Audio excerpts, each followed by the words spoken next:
मैं श्रीमती प्रेम परिहार। आज हम आरबीआई एक्ट के बारे में जानकारी प्राप्त करेंगे।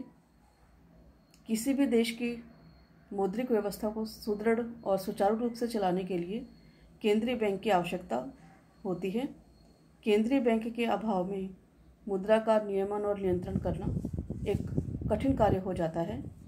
इसके लिए सबसे पहले 1896 में वारेन हेस्टिंग्स ने केंद्रीय बैंक स्थापना का सुझाव दिया था और 1913 में चैम्बरलिन आयोग ने भी केंद्रीय बैंक की स्थापना के बारे में सरकार को बताया था, लेकिन सरकार ने इसकी सुझावों को नज़रअंदाज करते हुए तीनों प्रेसिडेंसी बैंकों बंगाल, मद्रास और कलकत्ता को एकीकृत कर एक केंद्रीय बैंक बना दिया गया।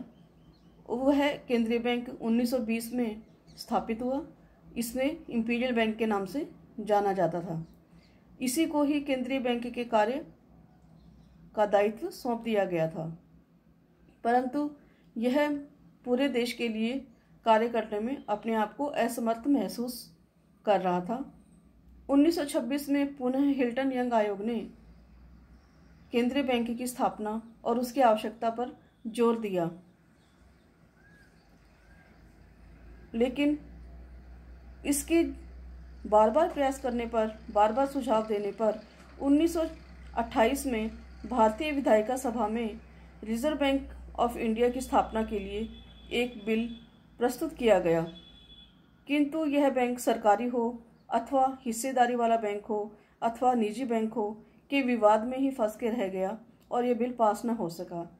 पुनः केंद्रीय बैंकिंग जांच आयोग समिति ने 1931 में रिजर्व बैंक की स्थापना करने के लिए सरकार को सुझाव दिया, जिसके बनिस्पत 8 सितंबर 1933 को रिजर्व बैंक ऑफ इंडिया की स्थापना के लिए भारतीय विधायिका सभा में एक दूसरा बिल प्रस्तुत किया गया, जो अंततः पास हो गया और 6 मार्च 1934 को उस पर तत्कालीन वायसराय के हस्ताक्षर होने पर भारतीय रिजर्व बैंक अधिनियम 1934 अस्तित्व में आया और 1 अप्रैल 1935 से रिजर्व बैंक ऑफ इंडिया ने विधिवत रूप से कार्य करना प्रारंभ कर दिया।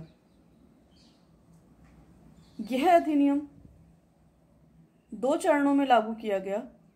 1 जनवरी 1935 को प्रथम चरण के रूप में अधिनियम की धारा 2 से 19, 47, 50, 53, 55 से 58 तथा 61 को तथा दूसरे चरण में 1 अप्रैल 1935 को शेष धाराओं को लागू किया गया।